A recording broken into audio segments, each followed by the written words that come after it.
Hello friends, तर आज मी बनवणार आहे ढोकळा आणि खूप छान बनतो. घरच्या घरी पण केल्याच्यानंतर काही आता रेडीमेड बॅटर वगैरे पण भेटतं, पण घरी पण करायला खूप इझी आणि खूप छान पण बनतो. तर मग मी इथं बेसन पीठ घेतलेलं आहे.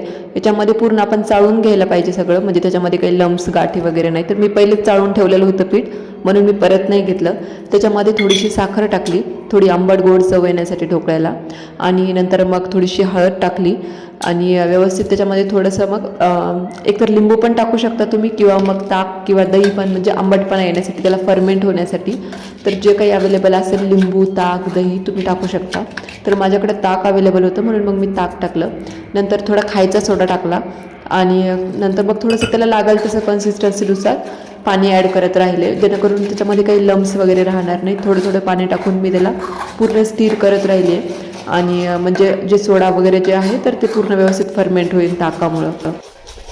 तर इथे मी पूर्ण व्यवस्थित स्टीर करून घेतलं त्याला. आणि आत्ताच थोडीशी, म्हणजे आता सोडा टाकल्यामुळे थोडी थोडी अशी त्याचं फर्मेंट व्हायला लागलेलं होतं. ते एकदम थोडं फुगायला लागलेलं होतं बॅटर. मला थोडासाच करायचा होता, मला दोघांसाठीच पाहिजे होता, म्हणून मग मी थोडंसंच घेतलं होतं. नाश्त्यासाठी करायचा होता मला ढोकळा. नंतर मग आपल्याला चवीनुसार मीठ टाकायचं आणि मग त्याला व्यवस्थित परत एकदा पूर्ण मिक्स करून घ्यायचं, पूर्ण स्टीर करून घ्यायचं.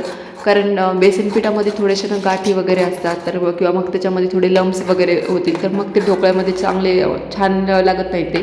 तर त्यामुळे मग गाठी वगैरे होणे म्हणून मग व्यवस्थित स्टीर करून त्याला साईडला ठेवून दिलं 10-15 मिनटासाठी. नंतर आता मी इकडं काही ओव्हनमध्ये पण करू शकता, किंवा मग आता ओव्हन नसेल तर मग आपण गॅसवर सुद्धा करू शकतो, कढईमध्ये पाणी घेऊन वगैरे. तर इथं माझ्याकडं टीन आहे हा ॲल्युमिनियमचा. तर याला व्यवस्थित मी पूर्ण तेल लावून घेतलं सगळ्या बाजूंनी आणि याच्यामध्येच आता मी बनवणार आहे. छोटंसंच आहे आणि कमी करायचं होतं म्हणून मग छोटं स्टीम घेतलं. तर पूर्ण आता जे आपलं बॅटर होतं ते पूर्ण फर्मेंट झालेलं होतं आणि एकदम छान त्याला आता फुगलेलं होतं व्यवस्थितपणे. तर मग मी आता पूर्ण तेल लावलेल्या टीनमध्ये त्याला व्यवस्थित टाकून घेतलं आणि पूर्ण त्याला आता व्यवस्थित झालेलं होतं. त्याच्यामध्ये गाठी वगैरे काही नव्हत्या, तरीसुद्धा थोडंफार जे बबल्स वगैरे होते तर ते काही काढून टाकण्यासाठी टीनमध्ये टाकल्याच्या नंतरसुद्धा आपण त्याला व्यवस्थित थोडंसं आदळून घ्यायचं, किंवा म्हणजे आपल्याला कुठं वाटत असेल गाठी वगैरे आहे तर त्याला थोडंसं हलवून घ्यायचं किंवा आदळून घ्यायचं, म्हणजे ते बबल्स वगैरे सुद्धा निघून जातील. कढईमध्ये ठेवलेलं पाणीसुद्धा गरम झालेलं होतं आणि त्याची छान वाफ तयार झालेली होती. तर कढईमध्ये मी एक चाळणी ठेवलेली होती, जे छिद्र होते तिला बरेच असे.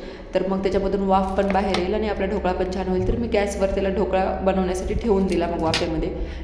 तर आता बनवायची होती मला वरतून फोडणी देण्यासाठी आणि तडका देण्यासाठी. तर मग मी तुम्ही तडका पॅन नव्हतं माझ्याकडे, म्हणून मग छोट्या डब्यामध्ये घेतलं मी. तर तेल घेतलं, त्याच्यामध्ये मग मोहऱ्या टाकल्या. मोहऱ्या थोड्या तडतडायला लागल्याच्यानंतर मग मिरच्या कट करून घेतल्या आणि मिरच्या टाकल्या त्याच्यामध्ये. तुम्ही कढीपत्ता, कोथिंबीर अजून काही पण ॲड करू शकता. नंतर मग थोडंसं मिरच्या व्यवस्थित फ्राय झाल्याच्यानंतर त्याच्यामध्ये पाणी टाकलं आणि थोडीशी साखर टाकली परत, म्हणजे की ढोकळा अजून आंबट गोड छान टेस्ट होईल, जसं की हॉटेलमध्ये वगैरे भेटतो. तर थोडंसं थंड होण्यासाठी ठेवलं त्याला. तोपर्यंत आपला ढोकळासुद्धा 10-15 मिनिटांमध्ये रेडी झालेला होता आणि व्यवस्थित फुगलेला होता, छान झालेला होता. खाली काही चिटकलेलं वगैरे सुद्धा नव्हता. तर मग मी साईडनं व्यवस्थित त्याला नुसतं चाकूनं थोडंसं त्याला ढिल्लं करून घेतलं आणि नंतर मग तसंच मी प्लेटमध्ये उलटं केलं ते टीन आणि व्यवस्थित एकदम छान असा एकदम स्पॉन्जी ढोकळा झालेला होता. आपला काही कुठं चिटकला नाही, कुठं व्यवस्थित एकदम छान झालेला होता.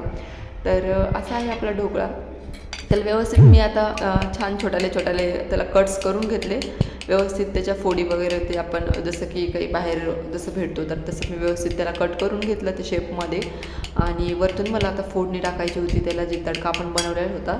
तर ढोकळा एकदम छान झालेला होता आणि लेअर मी खूप छोटी घेतलेली होती, कारण आम्हाला दोघांसाठीच पाहिजे होती नाश्त्यासाठी. तर मग तुम्ही जास्त पण घेऊ शकता. तर अजून त्याचे जास्त जर टाकल्याच्या नंतर, मग जास्त बॅटर वगैरे टाकल्याच्या नंतर अजून जास्त फुगतो किंवा अजून जास्त छान दिसतो. तर मग नंतर वरतून ती काही तडका केलेला होता तर ते व्यवस्थित टाकून दिला. तुम्ही कढीपत्ता, कोथिंबीर वगैरे काही पण ॲड करू शकता अजून याच्यामध्ये, ज्याला जसं आवडेल तसं. आणि आता मस्त आपला रेडी आहे आपला ढोकळा घरच्या घरी. एकदम छान झाला होता खाण्यासाठी. तुम्ही नक्की ट्राय करून बघा आणि कसा बनतो तर मला कमेंट करून सांगा. Thanks for watching.